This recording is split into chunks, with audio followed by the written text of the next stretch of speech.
Hi, it's Pete. Okay, as promised, this is another little short video that will just run through how we can actually compose emails using the Gmail operating system or the Gmail email system.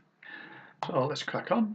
Okay, so here I am inside of my Gmail system, ready to actually start work. Now the first thing I'm going to do is to start to create my email by clicking on the Compose button here. Now the Compose button by default brings up the Gmail window in the corner. Now I'd like mine to be a bit more front and center, so what I'm going to do is I'm going to click on this full screen full screen button that will just bring it out into my window. Now across the top here, the first thing it wants to know is who I'm going to send this email to. So I'm going to send them email to askpete@gmail.com. So as you can see, fairly straightforward. It's now recognised that and allows me to go and send the email to them. Now across this side I've got two other boxes. I've got CC and I've got BCC. If I click on CC, then this would allow me to actually type in an email address. I'll use the same one. Oops.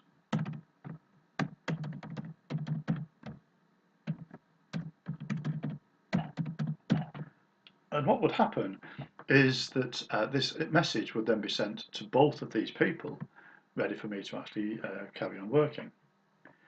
Here we've got BCC. Now BCC would allow me to actually send this email to somebody else. So if I go to mob7730@gmail.com, then what would actually happen now is that if I send the email, Ask Pete a Question would receive this email twice because I've used the same email address, and in the message box it would actually say that both of these people would be seen to have received that email. However, the people here that have been blind carbon copied, these people at the top would not know that these people had actually received the email. So it allows me to actually effectively keep an email address private to say that I didn't want to share that with people. Here then I've got the subject line. Now a good subject line is important. When you receive an email, you read the subject line first to see whether you actually want to open it. And again, this is where you need to be careful about reading the subject lines and making sure you've actually got a good subject line and emails that you actually send. Below there, we've got the ability to add in some text. Okay, so I've had a little bit of text in here to make my life a little bit easier. And again, as you can see, once I've added text, which is fairly straightforward, all I'm doing is just typing it.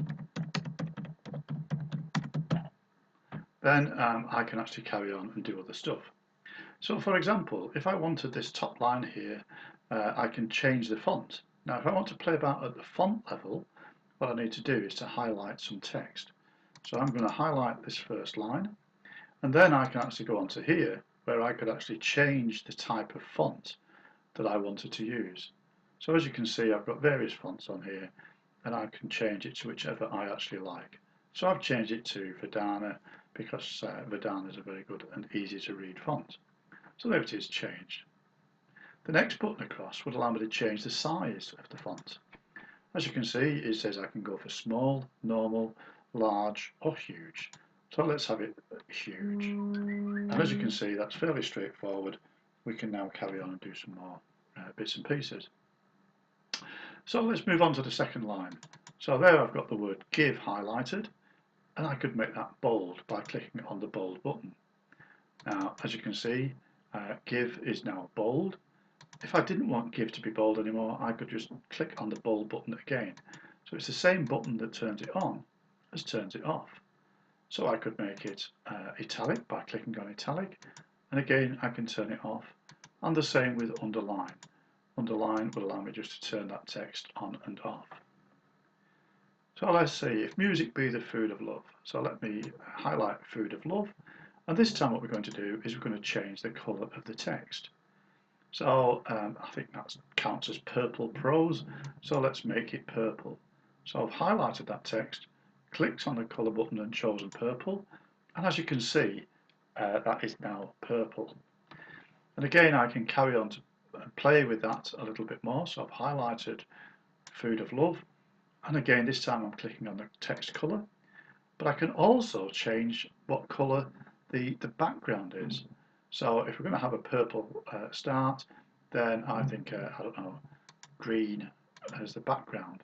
So I've now got green background with purple writing, which gives you a good indication why I'm not allowed to choose paint. So again, we can now move on to the next buttons across. Here we've got the alignment buttons. Alignment is a paragraph button. So as a paragraph button, we don't need to highlight any text. We just need to make sure our cursor is in the correct place, in the correct paragraph when we're starting to work. So as you can see, I can very easily change the alignment of where that paragraph goes. Here then, I've got my options for numbered paragraphs. So I've got a couple of paragraphs highlighted, and there it is. I've got line 1, 2 and 3 of the famous speech from Twelfth Night highlighted and now numbered. Again, it's a toggle, so I could turn it on and turn it off.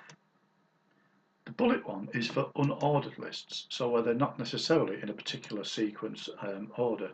So again, I can actually turn those on and off in the same manner. Here, I can just indent. So if I just wanted to indent a paragraph to give it more information or more emphasis inside my document, I can do. And the next button across will allow me to turn it off. The final one, this bottom one here, is the quote button. So I can click onto there and it would actually mark it as a quote. To be honest, I've never used that ever. Here I can then highlight my all my text, because this final button will remove all the formatting. So there it is, I've clicked onto that and that has removed all the formatting. Yeah, as you can see, I've actually acquired a few extra characters, so there was obviously some hidden bits and pieces inside of that text that I copied across that I wasn't aware of. Yep, so again, I can actually make sure that I haven't got any hidden formatting inside of there. Moving underneath here again, I'm just going to press return a couple of times, because I want to start to play with some of these other options. The first option is to attach a file. So if I want to attach a file, so I want to send a file to somebody, then I could click on attach file, go onto my drive and find the file I want to attach. So there, that image is now attached onto this document. Coming down here, if I want to insert a photograph, I can insert, choose the file, and I'll choose the same image, and then OK. And here, as you can see, because I've inserted the image actually makes an appearance inside of the email rather than attaching, which is there but can't be seen. You have to open that to see what it is. So again, that allows me to actually attach a file. So this could be a great way for anybody who wanted to share jokes. The final thing that I've got in here that I want to talk about is the ability to insert a link. So again, I'm going to put my cursor underneath here.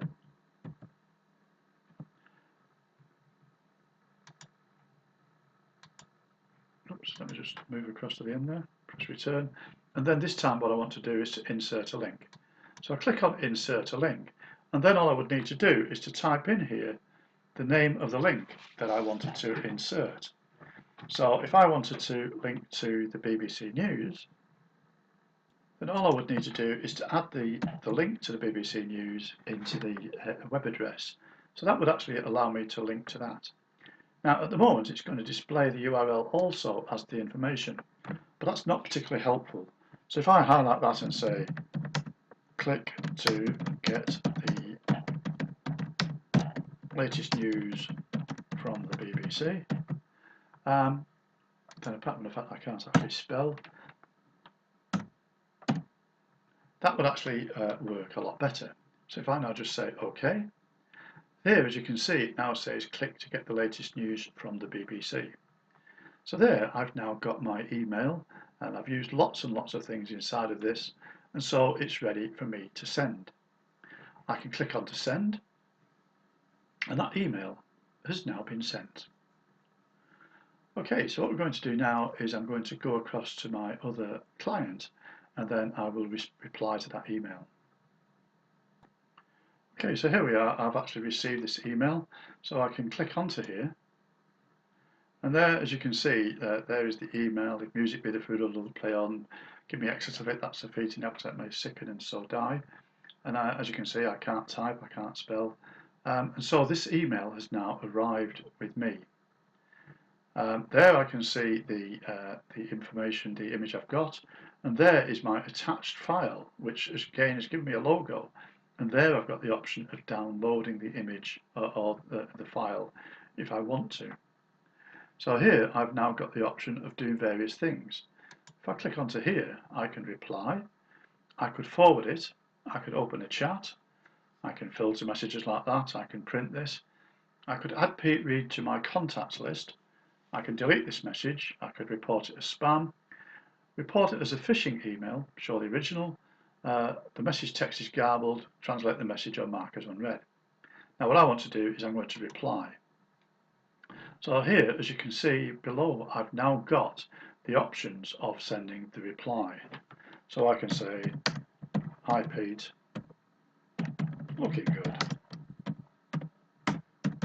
Thanks for the email." Now, as you will have seen a couple of times, my ability to type is not particularly good. So what I can do is I can tell the machine that I want to check the spelling before it sends. So as you can see, it's highlighted the fact that that word there is not spelled correctly. I click onto it and it asks me which one I would like. So it's now allows me to go and recheck my email. Yep, everything seems to be fine. And I can just click on send, and that email has now been sent back to Pete. So here I am, I've now received that email back. Now again, at the moment this has actually been marked as important, mainly because it's the only email I've ever received. But as you can see, I can now go in here and I can actually see the email. Here I can actually see the original email by clicking on there, by clicking on that title, and that will actually show me what else is happening inside of it. So I can now go and see exactly what's happening and actually continue to work with this system. Okay, so what we've done then is we composed an email. The easiest way to do that is we clicked on compose. We then tell it who we're going to send the email to.